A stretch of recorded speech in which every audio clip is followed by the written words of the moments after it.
அண்மை செய்தி. வாக்குகளை பெற மக்களை அவதூறு செய்வதை பிரதமர் மோடி நிறுத்திக் கொள்ள வேண்டும் என முதலமைச்சர் மு.க.ஸ்டாலின் கண்டனம் தெரிவித்திருக்கிறார். தமிழ்நாட்டின் மீதும் தமிழக மக்கள் மீதும் பிரதமருக்கு இருக்கும் காழ்ப்புணர்ச்சியின் வெளிப்பாடே இந்த இரட்டை வேடம் என்றும் அவர் கூறியிருக்கிறார். பிரதமர் மோடிக்கு தமிழக முதலமைச்சர் மு.க.ஸ்டாலின் கண்டனம் தெரிவித்திருக்கிறார். அண்மை செய்தியாக பார்த்துக் கொண்டிருக்கிறோம்.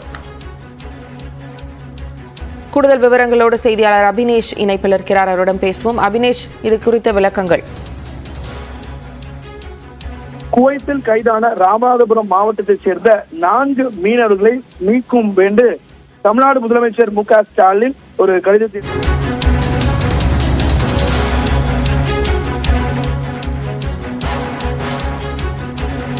அண்மை செய்தியாக பார்த்துக் கொண்டிருக்கிறோம். வாக்குகளை பெற அவதூறு கருத்துக்களை பரப்ப வேண்டாம், தமிழ்நாட்டின் மீதும் தமிழக மக்கள் மீதும் பிரதமருக்கு இருக்கும் காழ்ப்புணர்ச்சியின் வெளிப்பாடு இது என முதல்வர் மு.க.ஸ்டாலின் வெளியிட்டிருக்கிறார்.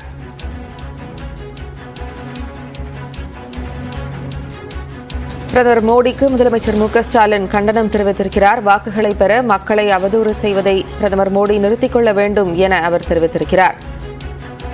ஒடிஷாவில் நடந்த பரப்புரையில் பிரதமர் மோடி தமிழகத்திற்கு எதிராக சில கருத்துக்களை தெரிவித்தது தொடர்ந்து பரபரப்பாக பேசப்பட்டு வந்தது. இந்நிலையில் வெறுப்பு பேச்சுகளின் மூலம் மக்களிடையே பகை உணர்வை தூண்டுகிறார் பிரதமர் என முதலமைச்சர் மு.க.ஸ்டாலின் கண்டனம் தெரிவித்திருக்கிறார்.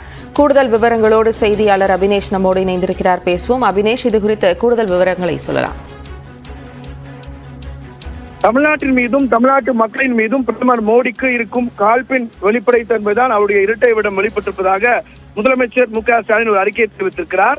வாக்குக்காக எனது மக்களை அவதூறு செய்வதை பிரதமர் மோடி நிறுத்திக் கொள்ள வேண்டும் எனவும் முதலமைச்சர் மு.க.ஸ்டாலின் குறிப்பிட்டிருக்கிறார். குறிப்பாக உத்தரப்பிரதேச மக்களை இழிவுபடுத்தக்கூடிய வகையில் தென்னிந்தியர்கள் பேசுவதை தமிழ்நாட்டு மக்கள் மீதும் அபாண்டமான ஒரு பழியை சுமத்தியிருந்தார்.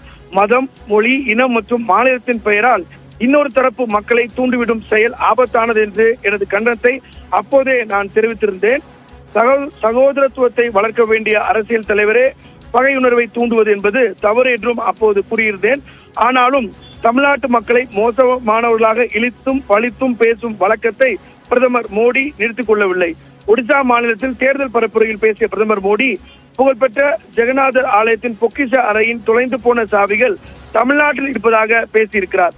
இது கோடிக்கணக்கான மக்களால் வணங்கப்படும் பூரி ஜெகநாதரை அவமதிப்பதோடு ஒடிசா மாநிலத்தோடு நல்லுறவும் நேசமும் கொண்ட தமிழ்நாட்டு மக்களை அவமதிப்பதும் புண்படுத்துவதாகும் எனவும் முதலமைச்சர் தன்னுடைய அறிக்கையில குறிப்பிட்டிருக்கிறார். ஆலயத்தின் பொக்கிஷத்தை களவாடும் திருடர்கள் என்ற பழியை தமிழ்நாடு மக்கள் மீது பிரதமர் மோடி சுமத்தலாமா என கேள்வி எழுப்பியிருக்கக்கூடிய அவர், தமிழ்நாட்டு மக்களை நேர்மையற்றவர்கள் என்று கூறுவது தமிழ்நாட்டை அவமதிப்பது அல்லவா எனவும் அவர் கேள்வி எழுப்பியிருக்கிறார்.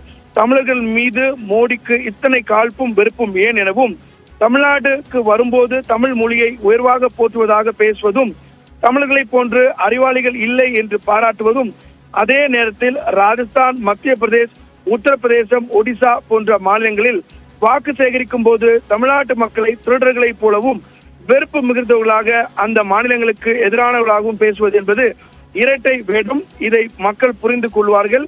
வாக்குக்காக தமிழ்நாட்டையும் தமிழர்களையும் அவதூறு செய்வதை பிரதமர் இதோடு நிறுத்திக் கொள்ள வேண்டும் எனவும் தன்னுடைய அறிக்கையில குறிப்பிட்டிருக்கிறார்.